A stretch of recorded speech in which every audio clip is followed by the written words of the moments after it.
Bonjour à tous, ici Mr. Strange donc pour une nouvelle vidéo. Donc aujourd'hui nous allons voir les propriétés et les méthodes statiques d'une classe.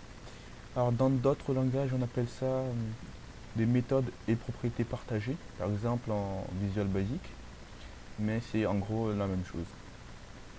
Donc, dans quel cas on va utiliser des classes statiques? Alors c'est beaucoup utilisé pour créer des classes utilitaires.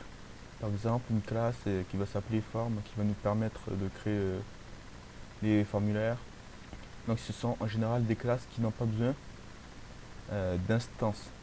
Donc une classe statique, on ne peut pas l'instancier. On ne peut pas faire nom d'une variable est égal à new, nouvelle instance. Ça n'existe pas lorsqu'on parle de statique.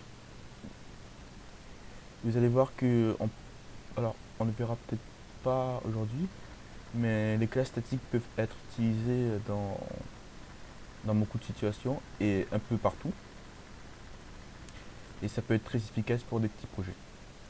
Alors donc on va voir un exemple concret d'une classe statique qu'on va pouvoir créer.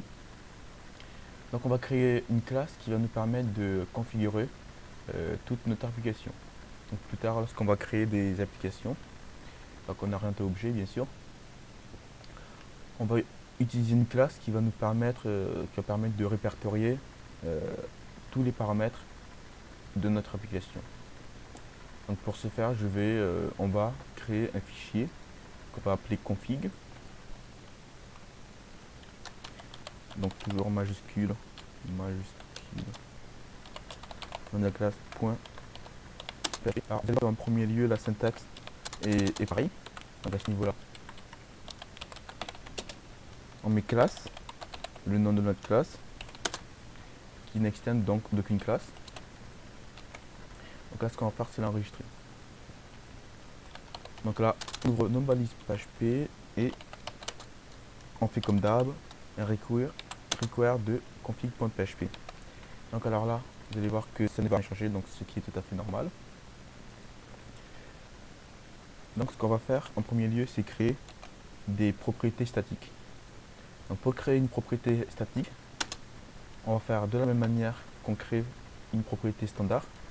On va mettre la déclaration, donc en premier lieu on va mettre public pour l'instant. Public. Le mot statique pour dire que c'est une propriété statique. Et le nom de la variable. Donc on va appeler une première variable qui sera title, qui sera le titre par défaut de notre site. Donc on va appeler mon super site. Donc la seule différence avec les classes standards, c'est ce mot-là, statique. Oups, alors, je me suis trompé. Donc vous vous demandez comment ça va faire pour appeler cette variable du coup. Donc on a dit qu'on peut pas, une classe statique, on ne peut pas l'instancier. Donc on ne peut pas faire config est égal à new config. Donc elle n'aura pas de constructeur. Donc pour appeler notre variable title, on fait echo. Donc pour l'appeler, étant donné qu'on ne peut pas l'instancier, pour l'appeler, voilà, j'ai un petit bug. Le nom de la classe directement. Et pour appeler une méthode ou une propriété, on met deux points. Et je vais appeler la variable. Alors ça marche pas. La variable title. Donc s'il affiche, me dit bien mon super site. Donc évidemment, là, ça c'est ce qu'on aurait tendance à mettre ici, donc à la place. Et puis il aurait fallu faire un require de config au début et dire que le titre, c'est les titres de ça par défaut. Alors, tout comme les valeurs, les classes standards, on peut mettre ça dans une variable qu'on va appeler title, tout simplement. Donc on peut très bien réafficher title. Ou ce qu'on peut faire, c'est dire mon nouveau titre sera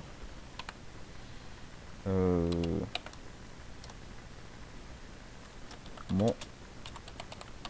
nouveau non. Donc si maintenant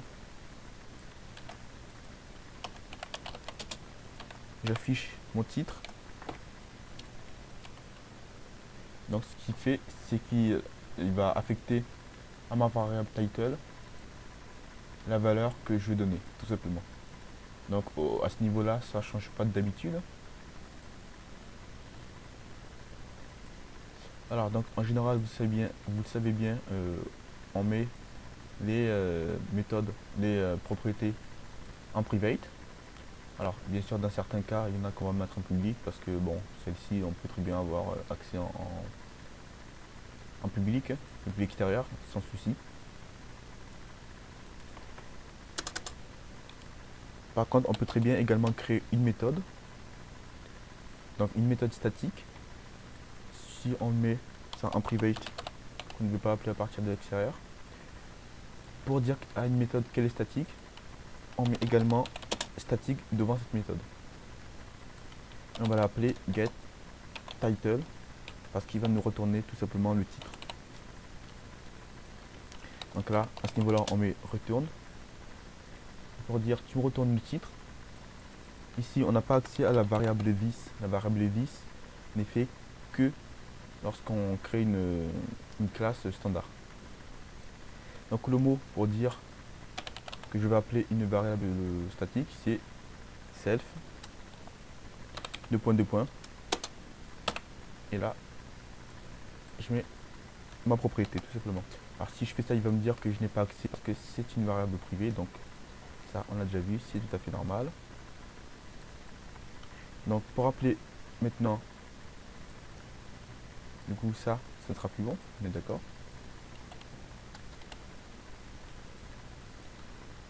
Pour appeler ma méthode, je fais deux points, get title, tout simplement. Ah, vous voyez qu'il écrit mon super site. Alors on aurait pu très bien remplacer le mot self par le nom de la classe, puisque en fait ça revient exactement à la même chose. Vous voyez que si on remplace par config, ça ne change absolument rien. Alors on va préférer mettre self parce que imaginons que du jour au lendemain on change le nom de notre classe. On change le nom du fichier ainsi que le nom de la classe. Donc du coup on risque de devoir modifier à chaque fois qu'on fait appel à cette classe. Donc, pour faciliter les choses, c'est pour ça qu'on met self. Self qui veut dire soi-même tout simplement. On peut également du coup, créer un setter, c'est title, donc pour modifier le titre. Donc là, on ferait self title égale au nouveau titre. Donc si jamais je vais changer mon titre, je mets le nom de ma classe, set title, et je mets mon nouveau titre.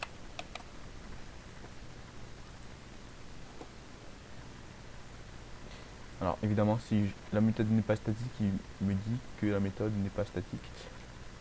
Donc on ne peut pas appeler, on ne peut pas utiliser self dans une méthode qui n'est pas statique. Donc je mets statique pour dire que c'est une méthode statique. Et là donc je suis OK. Alors évidemment on peut créer des méthodes privées, protégées, etc. Donc la syntaxe, voilà, à part la syntaxe qui change quelque peu, hein, le self et les statiques, c'est exactement pareil que les classes standards. Donc alors, vous pouvez vous demander du coup quelle est la différence. La différence avec une classe standard, c'est que chaque propriété et chaque méthode est associée à ma classe. C'est-à-dire que dans une classe standard, une propriété et une méthode est associée à l'instance en cours. Donc par exemple, pour mon validateur, je pouvais créer plusieurs instances de validateur. Donc lorsque j'appliquais une méthode à une instance donnée, elle ne s'appliquait pas aux autres instances. Donc c'est ça la différence qu'il faut très bien comprendre. C'est que params, si je crée, euh, si je crée un objet validateur, mes params seront associés à cette instance. Si j'en crée un autre et que je mets d'autres paramètres, les autres paramètres seront associés à la deuxième instance, etc. etc. Et lorsque j'appliquerai une méthode, elle sera associée toujours à l'instance. Tandis que dans une classe statique, tout n'est associé qu'à la classe. Donc en gros, on ne peut l'appeler qu'une seule fois, tout simplement. Donc il n'y a qu'un seul objet config.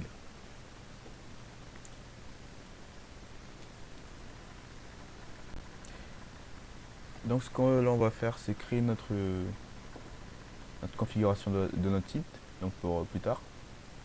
Donc pour ce faire, on va créer une propriété, donc en statique toujours, qu'on va appeler config, qui sera par défaut un tableau associatif, donc qui va contenir en clé par exemple title et en valeur tout simplement la valeur. Donc ça, on va pouvoir l'effacer. J'aimerais bien mettre également dans mon config une clé pour database. Alors data, on va mettre db user. Donc j'aimerais avoir des informations de connexion à ma base de données MySQL.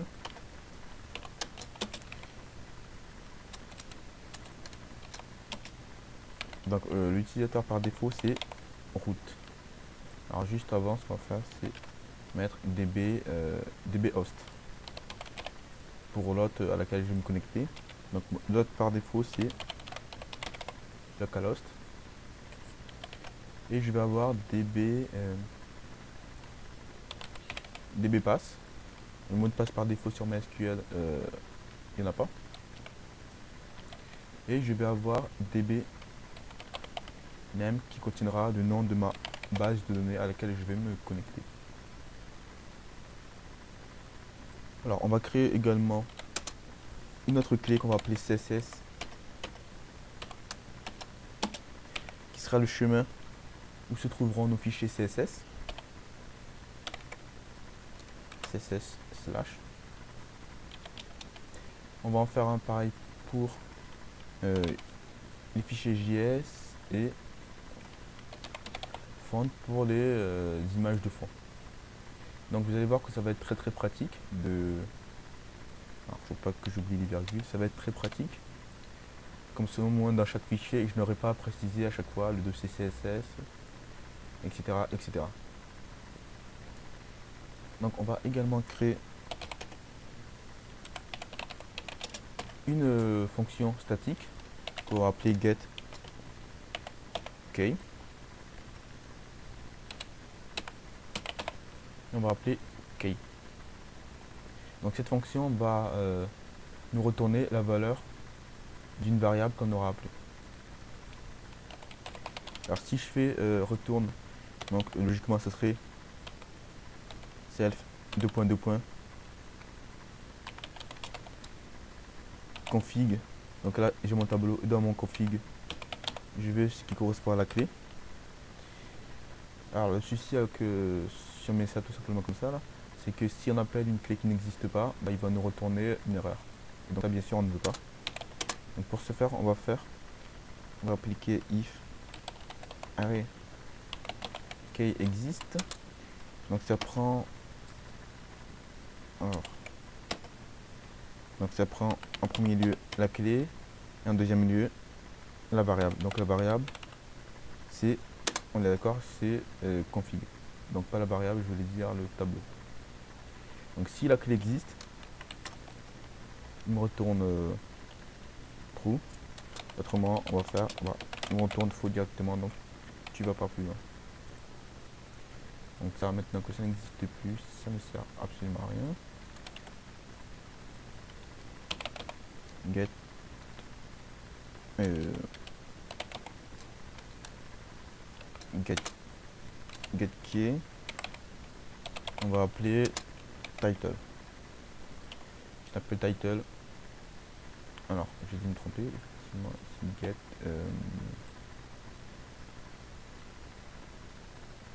voilà, get key, ici.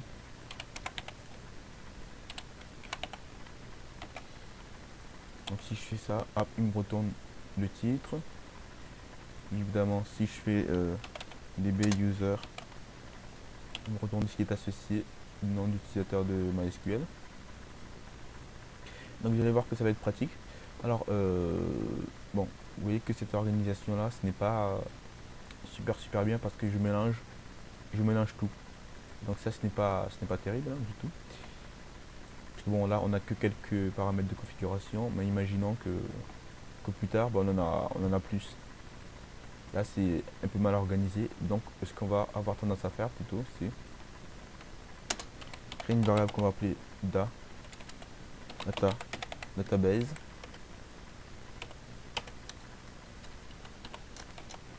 Lui qui sera un tableau qui contiendra les informations de connexion à notre base de données. Alors, j'ai oublié un db host quelque part. Voilà, db host.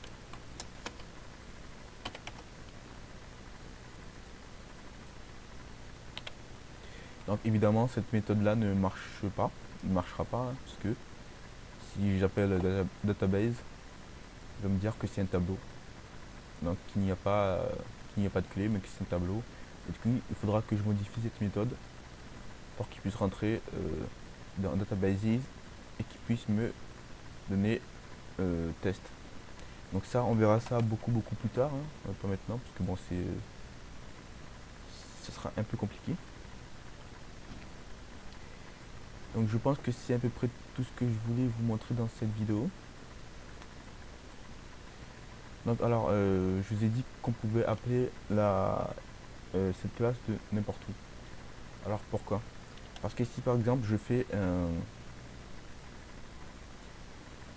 si je fais un require par exemple d'un fichier, si je crée un fichier, donc peu importe le fichier, un fichier de vue, un fichier HTML par exemple, à laquelle je mets du contenu, si je l'appelle et que dans ce fichier-ci je fais un echo config getkey, ce qu'il va faire c'est qu'il va me retourner la valeur.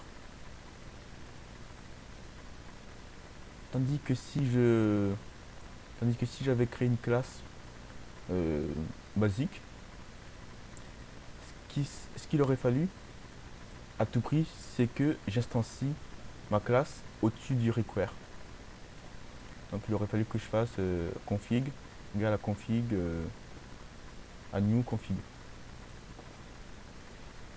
Et dans ce cas-ci, étant donné que le require aurait été fait après, j'aurais eu accès à ma variable config.